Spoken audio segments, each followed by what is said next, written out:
আসসালামু আলাইকুম। রাষ্ট্রপতি মোহাম্মদ শাহাবুদ্দিন চুপ্পুকে কেন্দ্র করে নতুন এক অস্থিরতা সৃষ্টির চেষ্টা চলছে। আপনারা অনেকে হয়তো শুনেছেন যে বিপ্লবী ছাত্র পরিষদ নামে একটি সংগঠন তারা মোটামুটি জানিয়ে দিয়েছে রাষ্ট্রপতি মোহাম্মদ শাহাবুদ্দিন চুপ্পু 21শে ফেব্রুয়ারি কেন্দ্রীয় শহীদ মিনারে যেন না যান, শহীদদের উদ্দেশ্যে যেন তিনি শ্রদ্ধা না জানান। এবং এই যে বিপ্লবী ছাত্র পরিষদ নামে এই সংগঠনটিকে কারা সামনে এনেছে তাও আমরা অনুমান করতে পারি।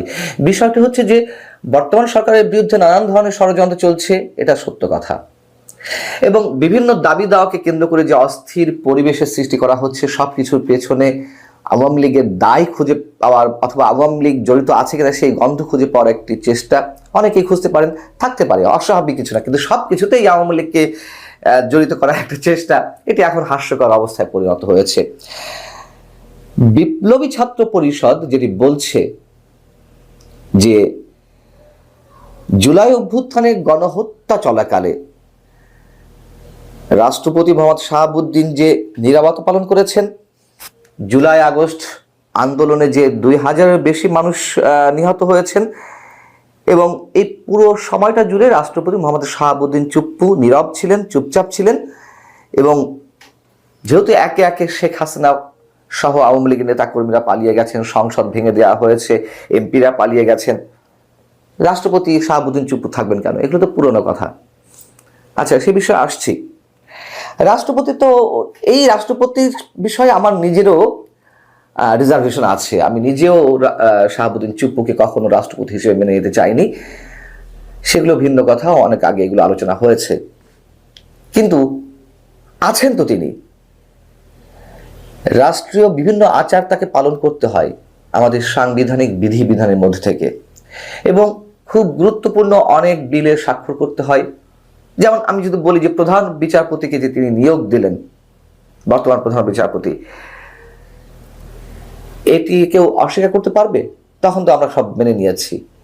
এই বিপ্লবী ছাত্ররা বা এই বৈষম্য বিরোধী ছাত্ররা তারা তো মেনে নিয়েছে। সবচেয়ে বড় কথা, জামাতে ইসলামী যাবে না কেন্দ্রীয় শহীদ মিনারে ফুল দিতে? যাইতো তারা, একটা সময় না যেত না। এবং আমরা যুদ্ধাপরাধী আলী হাসান মোহাম্মদ মুজাহিদ কিংবা মতিউর রহমান নিজামী, তারাও তো মন্ত্রী হয়েছিলেন বিএনপি জামাত জোট সরকারের সবাই। তারা গেছেন না? গেছেন তো, মন্ত্রী হিসেবে যেতে হয়। তখন অনেকে আপত্তি করেছিলেন। কিন্তু যদি অনাকাঙ্ক্ষিত কোনো পরিস্থিতির সৃষ্টি হয়, এবং সেই পরিস্থিতি সৃষ্টির একটা অপচেষ্টা রয়েছে বলে মনে করি, তাহলে আমরা কি বলবো? এই সরকারের বিরুদ্ধে আসলে ষড়যন্ত্র কারা করছে, অস্থিরতা সৃষ্টি কারা করছে, সেটি যেমন একটি বড় প্রশ্ন। দ্বিতীয় কথা হচ্ছে, বিপ্লবী ছাত্র পরিষদ বলেছে যে শাহাবুদ্দিন চুপ্পুকে ক্ষমা চাইতে হবে, বা এখনো তিনি বহাল আছেন কিনা, এই ধরনের কিছু কথা। আচ্ছা,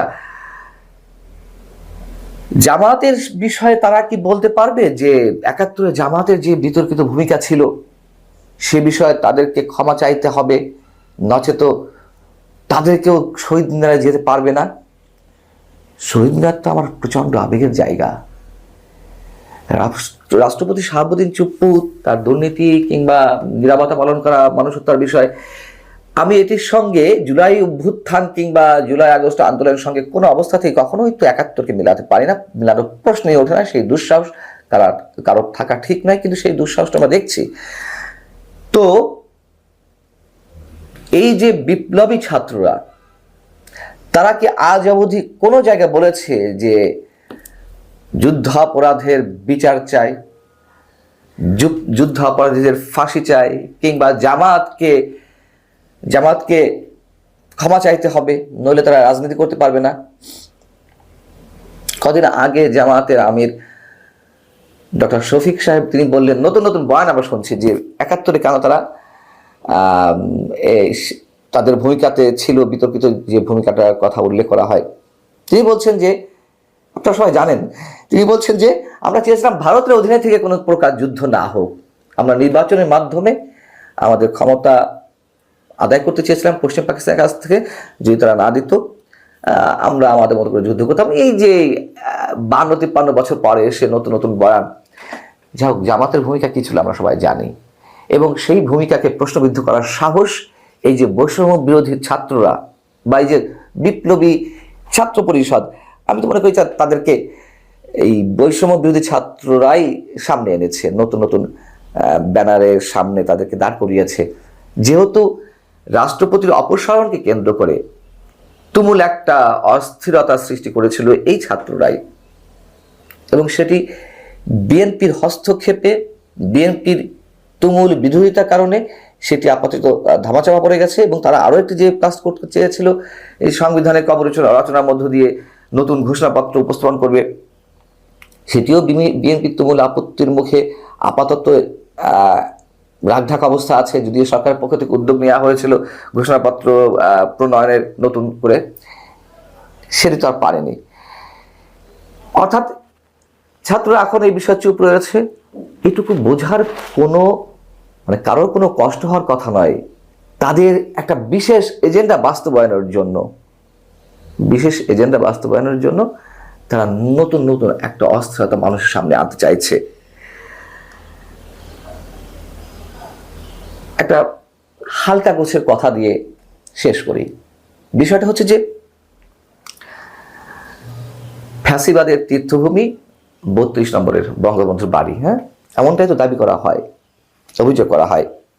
সেই জন্য বুলডোজার দিয়ে তা গুড়িয়ে দেওয়া হলো বিশেষ কারো আহ্বানে, এবং সেখানে সমর্থন জানিয়েছিলেন সরকারের কোনো উপদেষ্টা, এবং সরকারের ছত্রছায়ায় তো এটি হয়েছে। তো স্পষ্ট, ওপেন সিক্রেট নয়, পুরোপুরি ওপেন।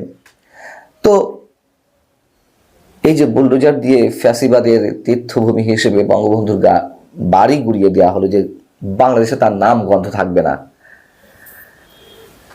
বাংলাদেশের বিভিন্ন টাকার নোটের উপরে যে বঙ্গবন্ধুর ছবি, সেও হয়তো একসময় চেঞ্জ হবে, জানা কথা।